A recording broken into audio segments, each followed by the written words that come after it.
Welcome, my friends.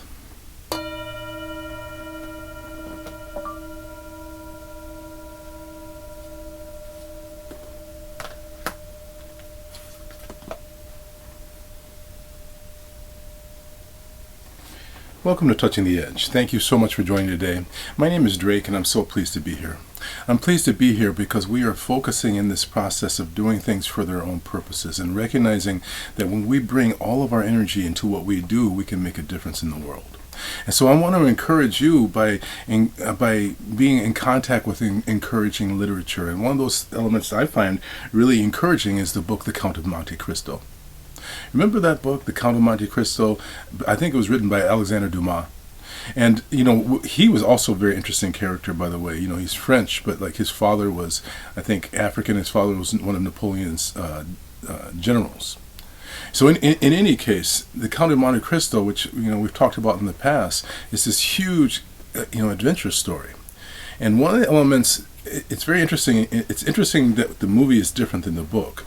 But in the book, there's this huge speech in which the Count says to this young man, he's speaking about the world and how the challenges of the world is like a great storm.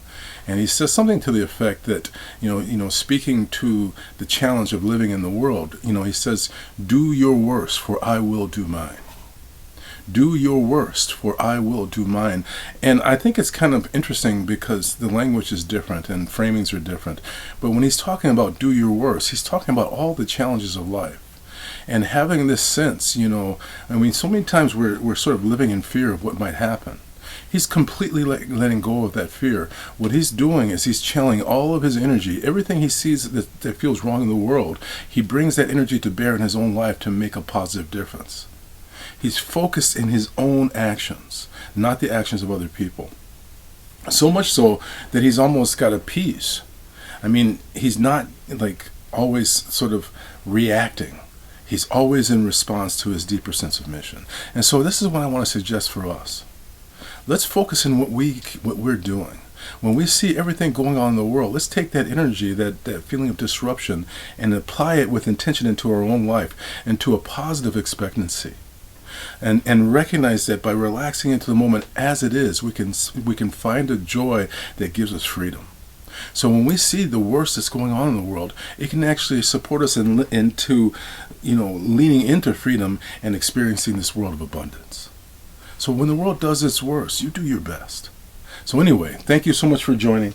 I'm going to ring the bell. I'm going to ask you to listen carefully. So here we go. Here we go.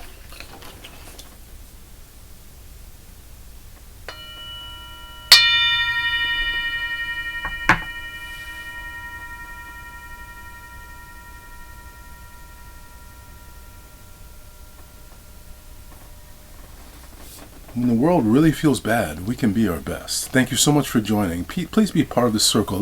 Let other people know about it, and let's keep growing this together. Have a great day today.